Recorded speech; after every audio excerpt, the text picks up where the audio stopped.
And without further ado, Ellen and Paul Bonnifield.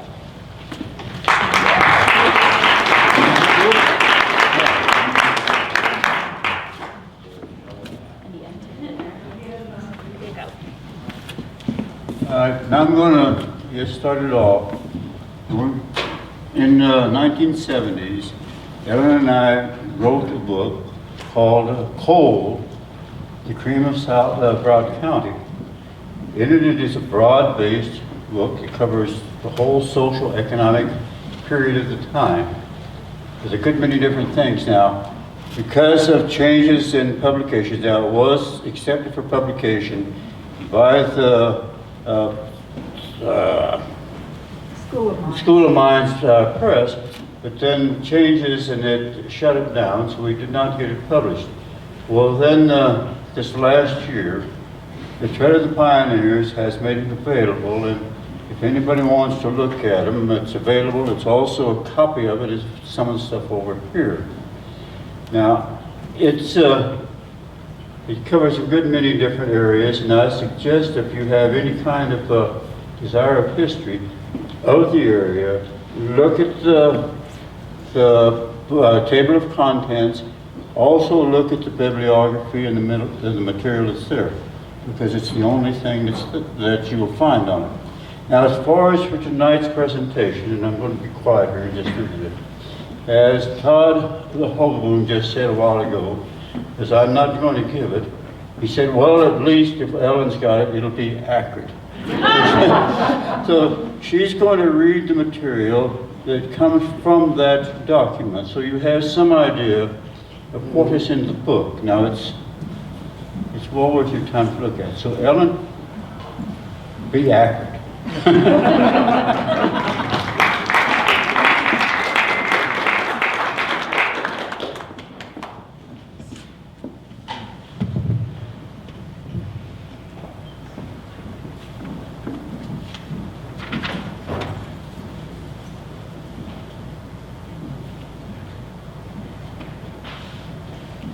Okay, we're talking about crime in northwestern Colorado.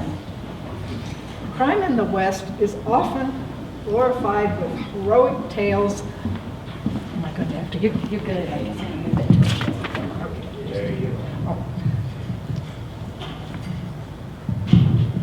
Okay. Crime in the West, I'll start over, is often glorified with heroic tales of the Wild Bunch, Billy the Kid, and the battle at the OK Corral.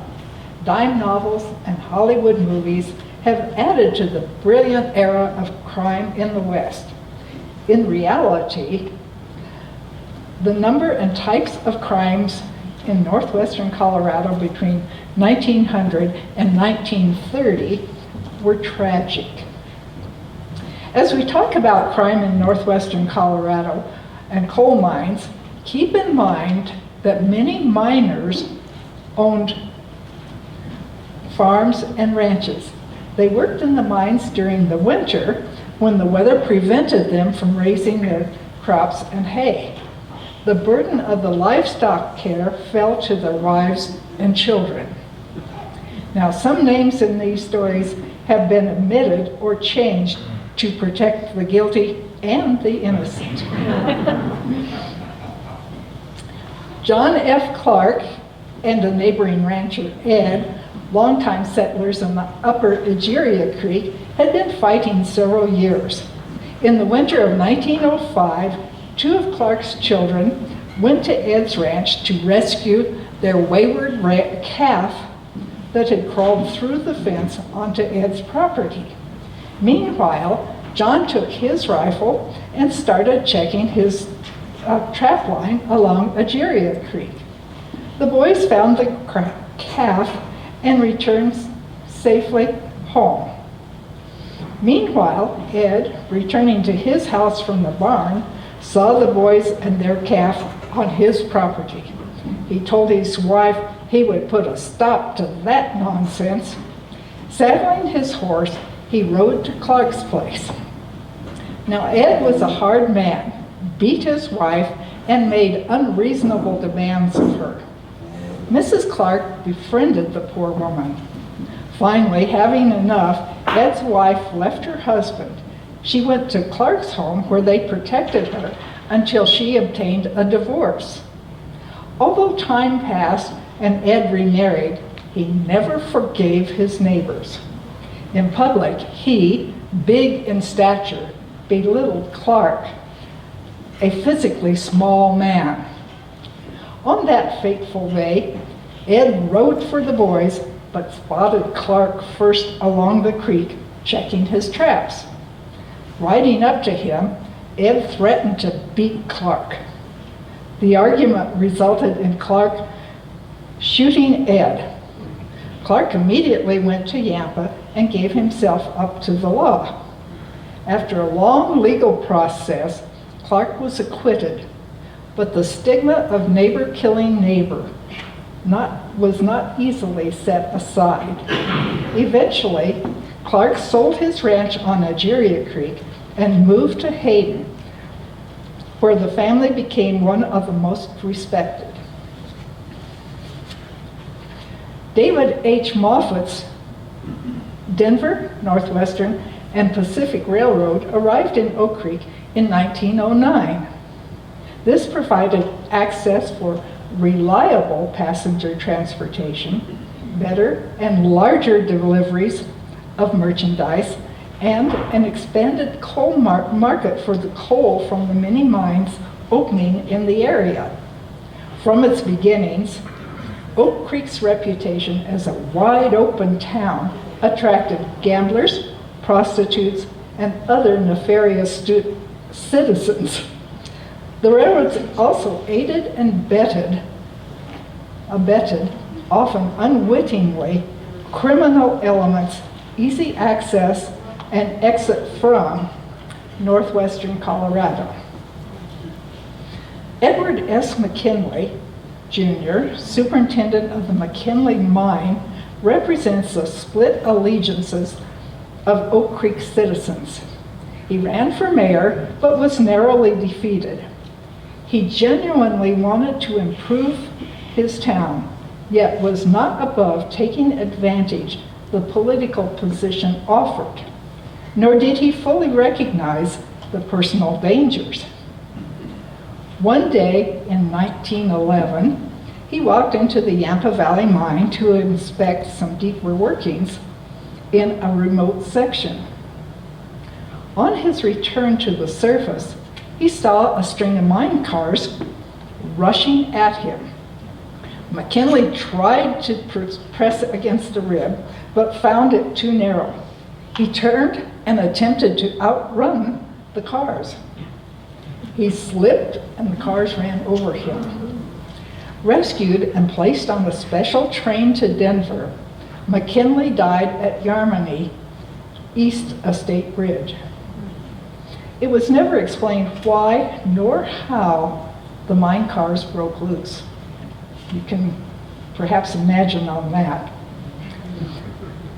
Moffat Mine Superintendent Robert Bob Perry stepped outside his home one evening before retiring.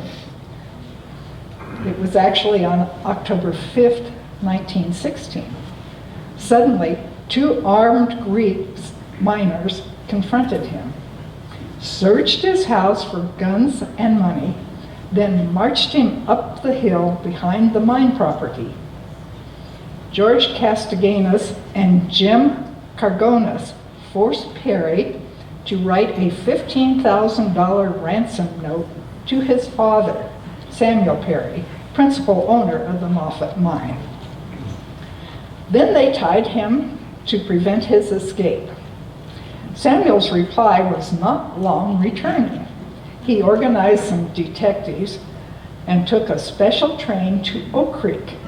While awaiting Sam's response, it began to rain, and Bob was able to loosen his bonds, quietly secured a rifle from one of the sleeping kidnappers, and shot Castiganas. Cargonas fled. Perry, still partially bound, sought help at a nearby ranch. In searching for the kidnappers, hired detectives discovered the dead Greek's body. With the kidnapper's ethnic identification, Sam and his detectives went on a witch hunt. Many Greeks were arrested while others were detained for long periods without any evidence. Finally, the wanted man was spotted drinking from a spring near Steamboat Springs. After his arrest, he was charged with kidnapping and the murder of his partner in crime.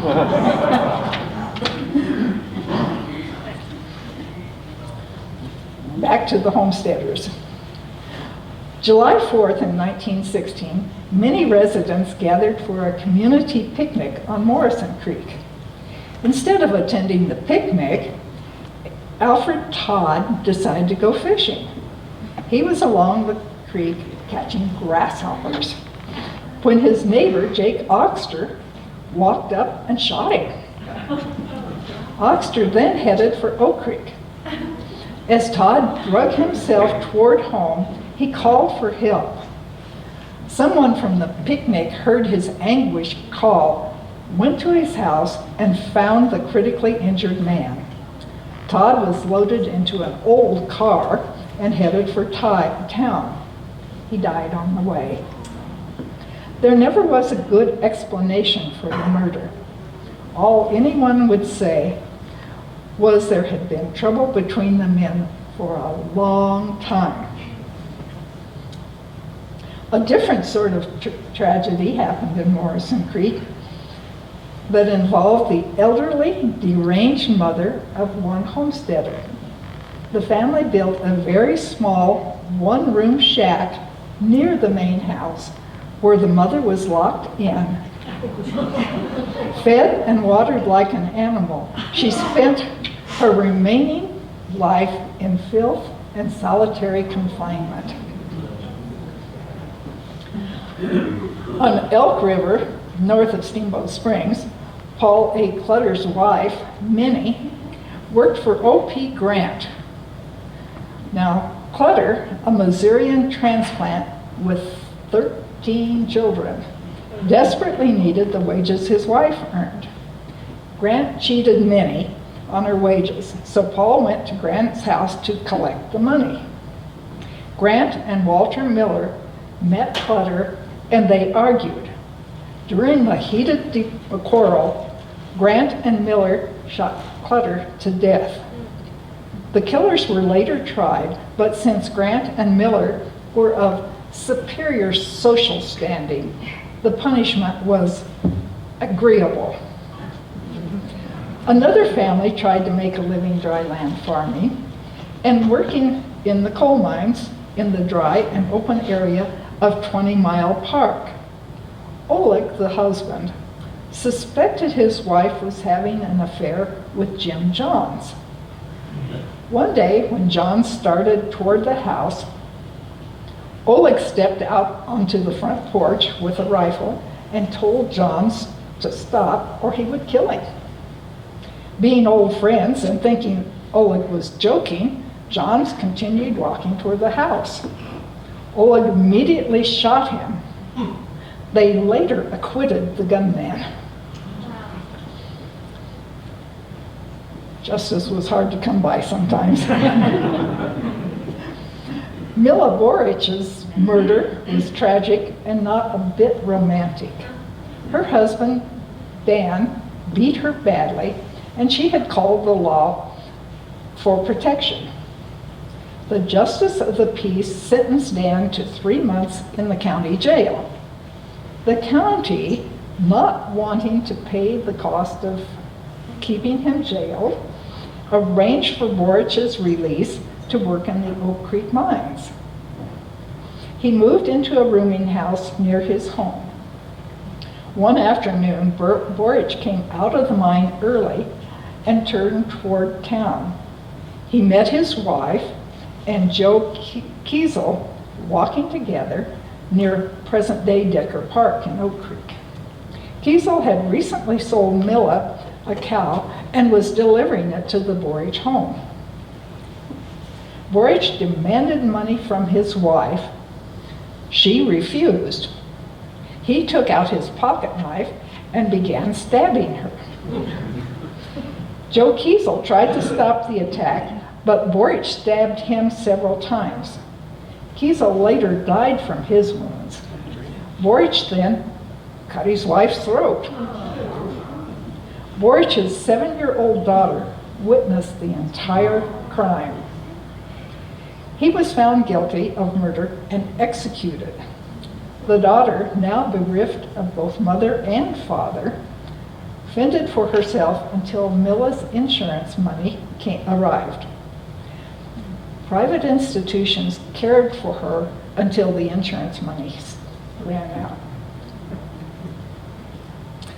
Life for the rancher, farmer who owned small acreage, proved extremely difficult and provided insufficient income. One such rancher, Frank, began working in a mine in Oak Creek, leaving the ranch chores for his wife, Catherine, and children, Ann and William. One morning, Ann took the rifle to check some traps near the barn. Leaving the house with the gun in her hand, the rifle fired. The bullet hit her mother, who tarried in bed. Whether the first shot was accidental or intended was never clearly established. Generally known and acknowledged was that the mother and daughter quarreled several times because the mother remained in bed while Ann did the work. Ann claimed she shot her mother a second time because Catherine asked her to finish killing her instead of letting her suffer.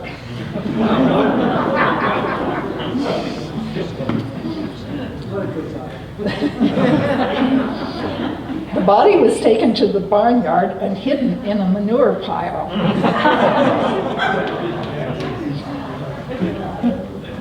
Later, Ann and William went to Oak Creek and told their father that Catherine was very sick. Returning to the ranch, he discovered the truth. Because the body was buried in the manure pile, the public and the law treated the girl harshly. After serving time in a reform school, Ann returned to Oak Creek, married, raised a family, and became a respected citizen. One way to do it. The founders of the town of Oak Creek planned a wide open community of drinking, gambling, and whoring. From its earliest days,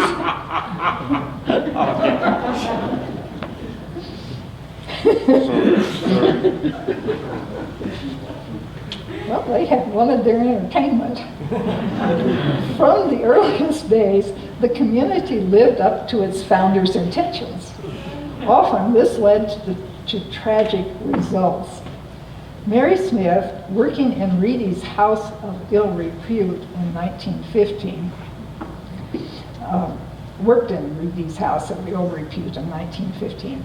Jim Ray, part owner of the Big Six Saloon and town constable, was known as a rounder in town. Although liquor was outlawed in Colorado in 1914, the Big Six Saloon remained open. An unlikely couple, Jim and Mary, wed and moved into a house. Perhaps this served as a business arrangement, as it was common for a couple to combine and operate a house and a bar. As constable, Ray did take his chances. Sometime later, Mary began drinking and decided to go downtown to a bar holding a dance in the back. Ray learned of his wife's activities. He left the Big Six, fetched his wife, and took her home. Just as they arrived, William Phelps, an Oak Creek gambler, came up to talk to Ray. The two men walked back downtown. Mary followed them. Meeting on the street, the couple returned home.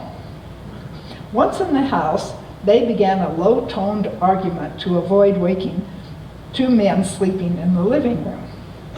Jim told Mary to shut her damn mouth. He then slapped her. She drew a gun and shot Ray. She broke out crying over what she had done. In the trial, witnesses told of Ray slapping his wife on several occasions, and Mary saying that if he did it again, she would kill him. The newspaper stated, Mary Ray entered the courtroom smiling, which had a bad effect on the jury. She was found guilty and sent to prison for 10 to 20 years. A grand jury in 1917 handed down 123 true bills, and these were warrants for arrest, primarily against bootlegging, gambling, and vagrancy in Oak Creek. Anne and William Doyle were charged with keeping a lewd house and bootlegging. Clayt Watt was charged with attempting to kill William Doyle. Sam Rooney was charged with unlawfully living with Laura Benton. Laura Benton was charged with larceny against Charles Leroy. That crime was committed while Leroy was visiting Laura, a prostitute, at Anna Doyle's house of favors. It went round and round. Leroy and Albert Schempp were the witnesses against Allen. Later, because he could not control his drinking, his wife forced him to live in a shack at the back of their lot. Schempp eventually took his own life. Occasionally, a rare bit of humor crept into the criminal scene, as if we haven't had enough already. 6 months after the 1917 grand jury decision, the Oak Creek Times quietly slipped in a short news item that reflects the times and embarrassed the district attorney. In the case, and this is a quote, in the case of the state versus H.M. Smith of Craig for illegally transporting liquor, the charges were dismissed owing to the fact the district attorney found that the information charged that the crime had been committed in the month of June instead of July. New charges will be filed today. End of quote. Clayt Watt was known to have a mean temper. While living in Cripple Creek, he kidnapped a man, put him on a pole, and hung him over a mine shaft. Clayt threatened to drop the man into the shaft unless he produced a large amount of money. Watt was sent to prison for a long period, but his father, who was well connected during the labor war of 1903-04, pulled strings and had him released. Back in Oak Creek early one morning, Clayt Watt came into Doyle's rooming house and tried to wake Sam Rooney by singing. After Anne asked him to quiet down and he refused, William got up and came into the hall. He threw Watt down one flight of stairs, went down to the landing, picked him up, and threw him down a second flight. A few days later, when Watt was again drinking, the boys at the bar were telling him he was afraid of Doyle. In the afternoon, Doyle went to the depot to catch a train to Craig to talk to his lawyer about the bootlegging and lewd house charges. Watt came into the depot waiting room and shot Doyle in the middle. Doyle walked home and a doctor was called. Watt proudly walked around town with a rifle. Town and country lawmen were afraid to go near him because of his temper. Clem Ryler, a bartender and gambler, disarmed Watt. At the trial, Watt was found innocent because he acted in self-defense. Two factors influenced his verdict. Everyone knew his powerful father pulled strings, and the power structure of the county wanted Doyle, pro-union with close United Mine Workers connections and a Socialist Party member, out of Oak Creek. Once William and Ann Doyle left Oak Creek, Andy Black closed his business at Steamboat's Brooklyn and took over at Oak Creek. Black's control of the town's liquor, gambling, and prostitution was complete. He determined who would run a bar and who could run gambling tables, while he controlled the prostitution. Dude Todd told of seeing Black kill a Morrison Creek bootlegger because he was selling whiskey against Black's orders. Todd also told how Black informed Johnny where he could locate Johnny's bar and where Matt could establish Matt's bar. Each paid Black a fee. The gambling games in each location were set by Black. He also took a cut from everyone's business and kept the county officers happy. Black's organization brought an element of peace to the community, but Oak Creek remained a tough town. Andy was an easygoing man whom most people liked, and he was fair in running the organization. The majority of the business elements respected and understood why Andy was necessary. A new ethics came to town. Fighting was common, even encouraged. However, these fights were stand-up fights with well understood and accepted rules. A person could fight all he wanted as long as it was one-on-one, no deadly weapons, and everyone could go to work the next day. Women and children were totally safe on the streets, day or night. No one was bothered unless looking for trouble. Card players could sit at their table and continue play while a fight was in progress next to them. Failures existed in the system, and people continued to be killed on occasion. A new element was added to the list of criminal trials starting in the 1920s, bank embezzlement. The Bank of Mayville closed in January 1923, and records indicated some of the depositors were defrauded.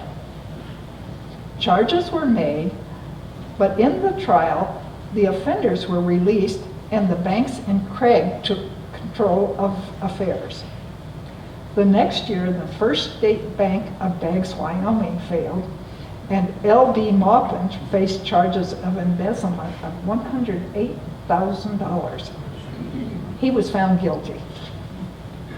And I believe that's the one that there's another story to. Oak Creek banker Alan Cliff added a touch of originality to the bank crimes.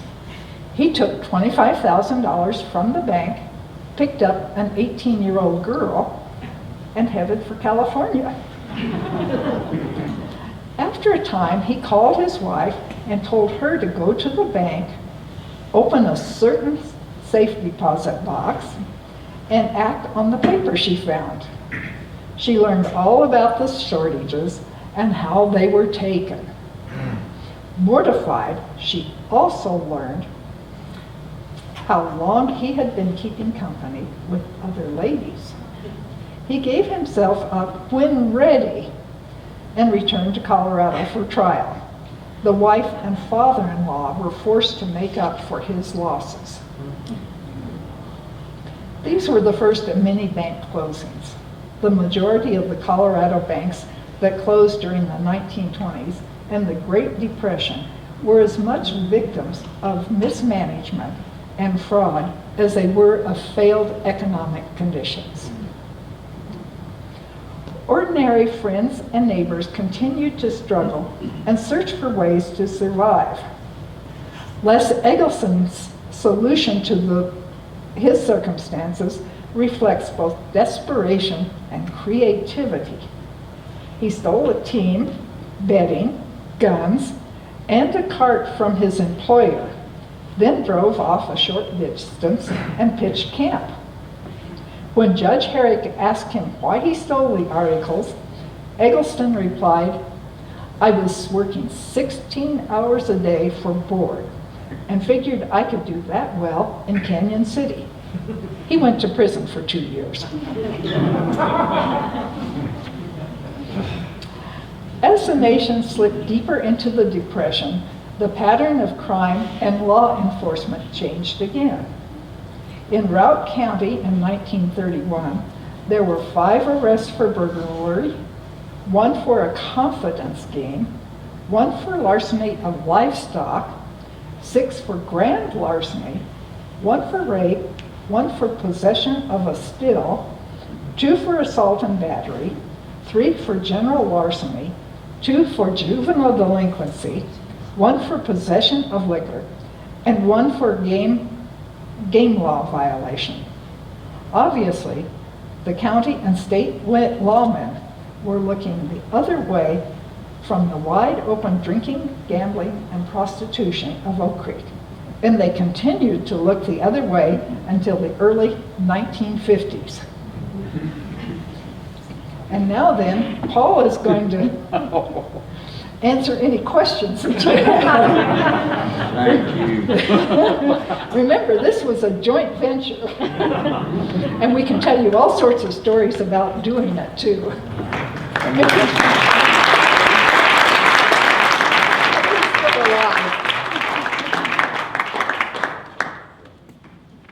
Okay, questions? Yeah. Any questions? Comment? All right. Where did you get your information? Were you reading newspapers or where did you collect all this? That's so everybody can hear what I'm saying. That's a good question, and let me tell you, in the manuscript we have of the book, it's if you look at bibliography, you will find a tremendous amount of information. Now, as far as the crimes are concerned that she has had here today, there's a chapter you see making reputation. Most of that does come from newspapers, although not alone. Part of it comes from the county records of crimes. Part of it is memoirs for the district attorneys and so on. But the newspapers are the biggest hand of it. So what happened to Oak Creek? It seemed like it was a lot more exciting back then than now.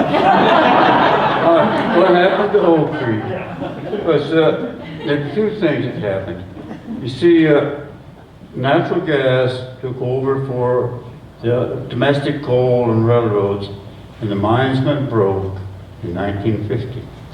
That's when the district attorney finally stopped the gambling and the prostitution, whatever.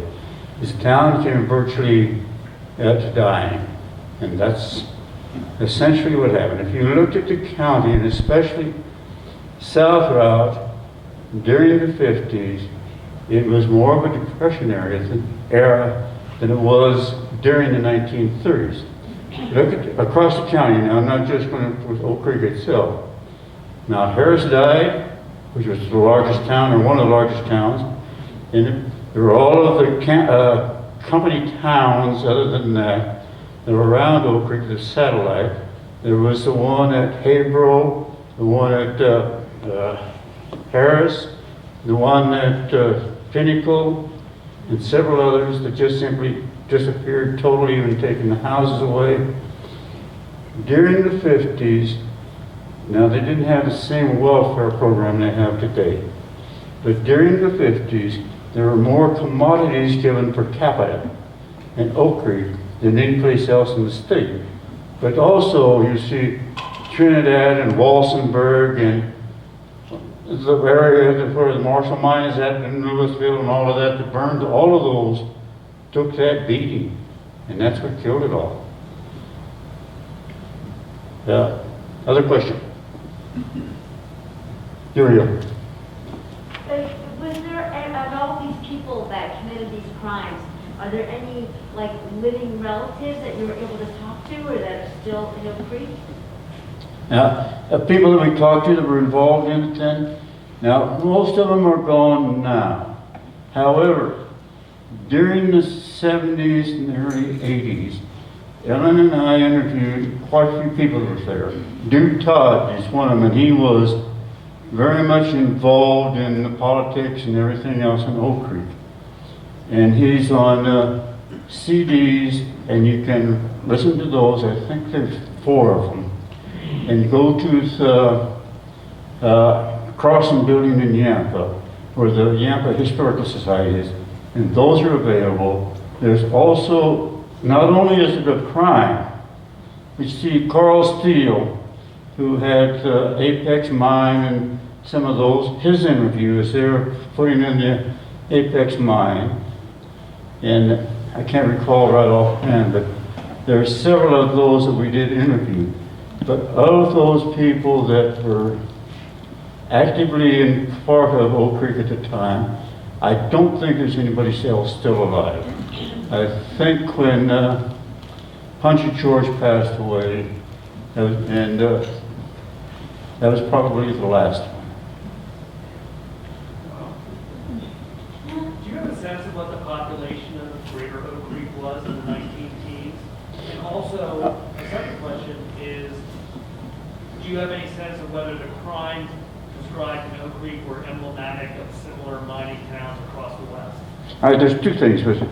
The thing with the population, because mines operated, you see, primarily selling domestic coal, that is for households. They worked from September, October until in the spring. So you had an influx of a tremendous number of people in, and then there was out. So to say what the population would be consistently would be difficult, but somewhere in the neighborhood of 1,000, give or take. And then of course, Oak Creek itself, and then you have the other company towns that are around. The Pinnacle, you see where the ice skating ring is now in Oak Creek. That was the loadout, the tipple for the Pinnacle mine. And then you had the other mines on down with their own mining camps. And of course, Phippsburg, which was both a railroad town, and started as a company town and then became a railroad town, was part of that whole organ, part of it too. Now, what was the second part of your question now? Were the crimes, typical? No, all right, that's it. One of those things that we really need to get into. Ed Bell and the people who organized Oak Creek. Now, let me back up a little bit. Originally was the homestead that was there, and the mine where the Moffett Mine's at, that's the one immediately just north of the town of Oak Creek. And it was the largest mine. And it was the one at Moffett or Perry Mine that was known for. But anyhow, the town of Oak Creek, because of the strike in Cripple Creek in 1903, 1904, they made a deal with Ed Bell and the founders of Oak Creek that they could have the town. Well, Ed Bell ran the prostitution and the gambling and everything in Cripple Creek. And they set out to make Oak Creek another Cripple Creek. I mean, right up against the mines. The mines had their camp right down right into it.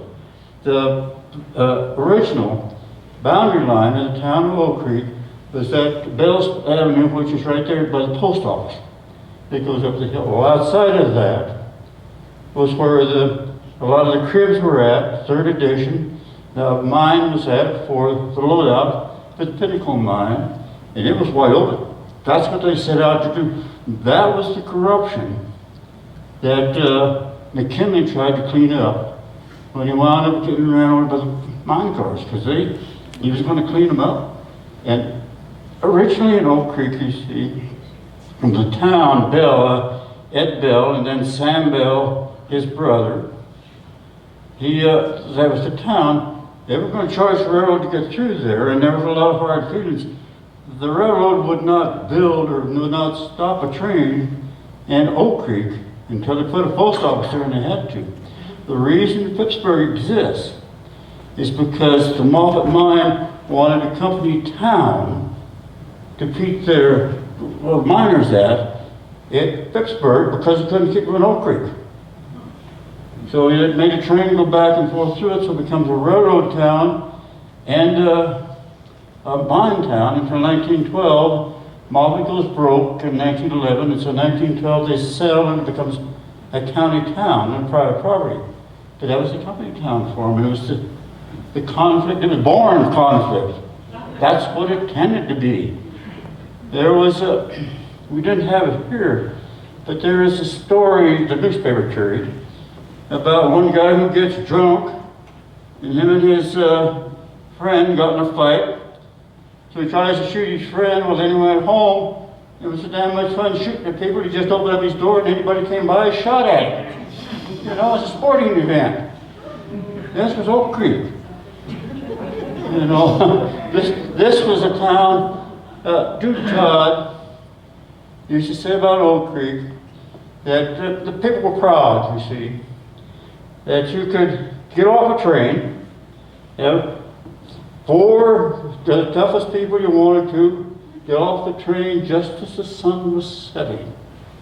And they could match him as 4 people before the sun could get down. It was that kind of a tough town, and they were proud of it. See, right there where the Colorado's at, that's where Dole had his house of prostitution. Right across there where the grocery store was at was another one.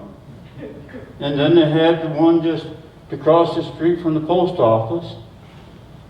And the city hall's right up the street, right there, a block away, you see. This is a wide open place. They had one jail. You know, in case they needed it, and they didn't. And one of the things was in the county, you see, there was during the labor war, 1913-14, there was a lot of conflict that we had to go into, but there was a killing.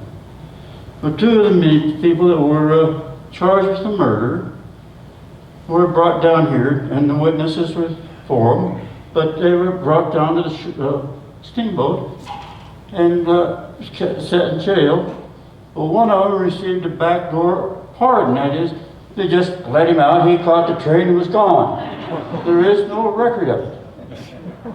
And then another one, House, who did stay, they put him to work at the Moffett Mine, and like McKinley, he got ran over by mine cars. And nobody knew why. So why did the cars get loose? You see, and this was the time of town it was. The whole of the system, not only that kind of crime, you see, mining itself is criminal. The mines intended to operate free of charge, to make money on it. Every miner who worked underground, see, he got paid in script. Well, he would take his script into town if he could. Well, 50%. See, I've got so much of it now. So you go in with $5, you could only get $2.50 for your script. And then they were trading it back and forth. When you talked about employment, see, out of Denver, and they would bring people out, you see, from the slave markets, from the employment offices. Well, you had to pay a percentage of your wages. Well, when your percentage was up, you got fired and another bunch came in. And it was a racket for them. You would go into, you was assigned a place to work. Again, Todd talks about how the mine boss would go in and look at his lunchbox. Hey, where's my money? You know, he had to pick up, he didn't go, he went down the water hole. Oh, he got fired. So blacksmith, if you didn't get a little payoff for it, he made sure your pick broke. If you didn't pay the rope rider, the guy that hauled the car, brought the cars and set them there, a little extra, you didn't get your cars. And you got paid by the ton. they had the mine, at Moffett Mine, for example, one of the issues, the strike in 1913, 14, and 1910 was some water scales. So you're paid by the ton, but there wasn't any damn scales to weigh it. And a mine, you see, and you got paid a miner's ton, that's 2,600 pounds, rather than 2,400 pounds. You see, the raft was there, anywhere you looked. And it wasn't just in Oak Creek, it was all the coal mining towns in the state. And then, you got killed and so on. Yes? When were the mines organized? And did that eliminate the company towns, or were they totally unrelated? In answer to your question, the company towns continued. But when they finally successfully organized, now they tried to organize, and there were some very bloody ones, you see, that went on besides Ludlow with them. But finally, in 1935, with the Wagner Act, then they were able to organize, and the biggest thing that changed for them was instead of being paid by the ton, you got paid by the hour. Now, it didn't make any difference from then on, whether you was in a good mining area to work or a hard mining area to work. Whether you had to spend your time doing dead work, that is setting the ups in, cleaning out the bone, that is to set the fill, that you got paid by the hour. You couldn't, and you got paid in currency of real money. And you could live where you damn well pleased. And they did. And then there was the 8-hour day law, and they got to enforce that. Finally, mine safety regulations, it started in 1913, or good ones. There were some before that.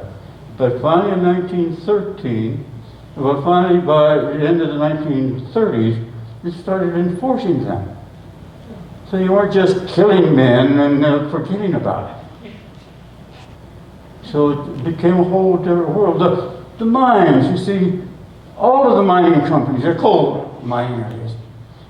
They intended, you see, they brought in, at Oak Creek one time, every European language and nearly every dialect, plus Japanese and Turkish and Chinese, were spoke as the first language.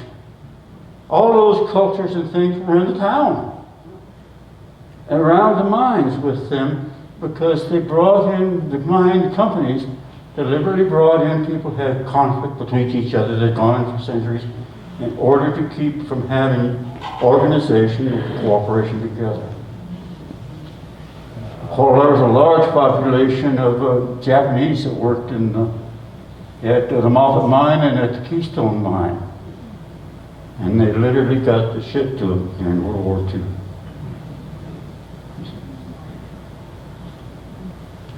Yes. Was there such a surplus of labor, or were the mines bringing in international labor? How did that work on a global scale? They brought in a lot of international people across, as you know, 1900, in that period of time, not just that year.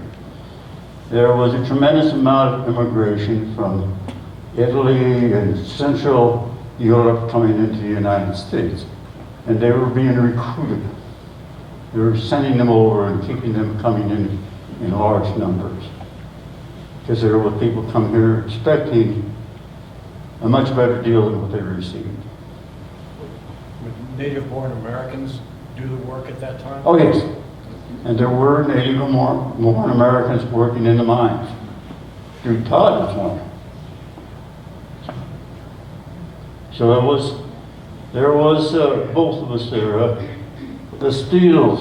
Now they were coming out, you see the coal mines, both Todd's and Steel came out of the coal mines in Oklahoma. And they were even worse than here. You see in the gas mines and the explosions that went on within them. But it was a deliberate thing. The mine companies intended to operate without cost. You see, they would bring the cars out, you see. The miner would have his car come out, They have it weighed in the check, and the check weight man or somebody there said, it's got bone in it. Which it said it's got some slack in it. Well, it may or may not have. Well, then they'd haul it over and they'd put it in the power plant to generate electricity. That way they didn't have to pay for the coal or the labor that they used for the power plants. And all of them had their power plants. In fact, they had enough power, they sold power to the town of Oak Creek. So it was that type of thing that went on where you simply could not get ahead. That song, at 16 tons, I'm another day older and deeper in debt. That's the way they lived. St. Peter, don't call me because I can't go. I owe my soul to the company store. One thing that would happen, because they had the labor coming in and out and what have you, and they had to buy at the company store, but everybody that came in, they knew the game. They bought everything they could, and then when they fired them, they didn't pay for it. They just left. You see, it became a game against the game. Each one of them could play their own, but there was a lot of... That's why the fighting went on with mines, is it was corrupt. And the towns were corrupt. And the council was corrupt. You see, this couldn't have operated without the county judges are right here in Steamboat and the sheriff's department and all the rest of them in the elections knowing it. But after all, when the guys from the better sort wanted to go play, they went to Oak Creek. Over here.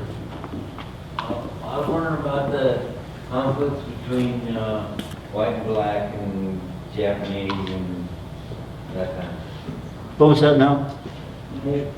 Was the center of the conflict more so much between railroaders and miners, or what you did, or where you came from, whether you were black or white or Japanese? What would happen with them? Now the conflicts, that's a hard thing to really say where they sit. Because like the Moffat mine, they had two different bunkhouses, and let's see, one bunkhouse had the Japanese, it was kind of the Mexicans, and the blacks, and then the other ones were for the white folks between them. So they had a conflict that went on between. But in the mine, the word buddy, you see, he's my buddy. We work together. I shoot too. We're here. We're buddies. There was the buddy. So despite the fact that there was intentional attempts to bring about a tremendous amount of conflict between, and there was conflict between the various nationalities, races, religion, name it, there was there, because the mine itself was an equalizer. When you went down in the mine, and there was dust and dirt and everything else, there was one place. And you went in the old mines, you see they had hollies, and then if you think about just a bottle, see there was a little narrow area where it came in, and then you had the room back in there in the mine, and the mining rooms, and the water dripping, and it was black and dark, and the air was lousy, and so on. It equalized things. Then when you came out of the mine and you sat down and drank together, you were drinking together. When they had in Oak Creek, or say the Slovakians, when they had a wedding, you see, they went out on the street and everybody was happy, the same as they did in the old country. Well, everybody else liked it. They joined in with you. It was a party. The same as there was a Greek section, the Greek pool halls. Well, that was the Greek section. Oak Creek, you see, despite it all, Oak Creek elected a socialist government. During the strike, 1913-14, that's one thing they had to get rid of, was them damn socialists. they had a socialist newspaper in town. So they want the whole comment from a banker who took off with a gal to a socialist newspaper to anything you wanted. But it was a melting pot, and they were proud of themselves. Just to add to all of that mailing, was there a lot of evidence in your research of cattle rustling, sheep rustling, and conflict with ranchers as well that contributed to some of this? All right, now, two things with it. The book and that stuff, I have done it on cattle and livestock. They were different because there was one serious conflict that went on, you see, between the ranchers, the cowboys, and the mining town. Yampa, which is a mining, or rather agriculture community, when they consolidated the school in the 1960s, 1961 I think it was, or 62, there were families that would not send their kids down to Oak Creek because of them damn Mexicans down there. And it was a bad place to be. Oak Creek was, it was a place of its own. You see, the more proper than Steamboat or the other towns, it was a bad spot. But it was still a place that had all the money. And that's where the income came in from. A steamboat, you see, say what they want to see, but the Perry Mine is the Mullet Mine. That's where the money came from. It paid for House and Hill. It paid for Perry Mansfield. Sam Perry owned, after 1906, owned most of the town of Steamboat, and he promoted it. And that's where the money came from, and everybody knew it. So, the conflict, there was a pretty serious conflict. And it lasted up until probably into the 60s anyhow, maybe the 70s. Because all of those foreigners you see, and all those bad things, and all that prostitution, and all those proper people up in Yampa. And then, and there was a conflict between them. We've had our bigotry, because we can have our share of it a little bit more. In your book, you talk about the KKK in Oak Creek. Is there? I can't remember, but yes, I have written about the KKK, and I can't remember whether we get into it or not in that manuscript. But it was there, and it was all through the county. And we have in the Valley Voice written about the KKK. But I can't answer your question because I really don't know. I don't think it was. Okay. There, the boss just spoke. But Mike Rich, out of the historian down in Oak Creek, did write about it. There's a manuscript. You can contact me and I can get that for you. Yeah. We've done some presentations around that topic where we had the director from the Oak Creek Museum go and come here and present based on the work of Mike Rich. So that information does exist. We can't share it with you. It was there, and there is a lot of information on it. I just don't know if it's in the book on Cole's Cream of Rock County. Well, the reason we took the title for that is you go into Oak Creek, going south on 131. If you look just before you get to the curve going in, there's a frame there, there's a steel frame where a sign once set. That sign used to say Cole, the Cream of Rock County. That's why we took that title. The sign post or sign frame is still there.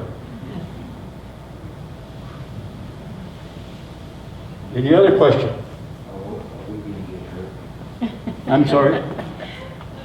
Now that we're not shipping any coal, we're gonna get a big downfall in tax revenue, big loss of money. Was that, you're talking about presently? Yeah, right now. That's something I don't even want to get into right now. Oh, that's going to be a wreck for us. That's, but let me put this out. As long as we're on it. After 1950, we had the same thing. In Routt County, and especially South Routt, because of the Viney and whatever then, you could have bought the whole damn county for a song and sang it yourself, except nobody could sing. Can I just make a quick comment? So Paul's book and Ellen's book is available. It's not published, but we can print it. So if you're interested, you can get that printed. Otherwise, digital copies are going to be made available to the Digital Archive and Sudbury Library, as well as the museum's website. We can email you a link to a PDF. So that's kind of a short version. Do you want to add anything to that as far as if you want to get deeper into this subject? It's a page manuscript. Yeah, only that, that kind of information is available on the digital archive. We look forward to ingesting, describing, and connecting that manuscript in the near future. And I'm really glad Jim Todd was mentioned because his oral histories are available through that digital archive.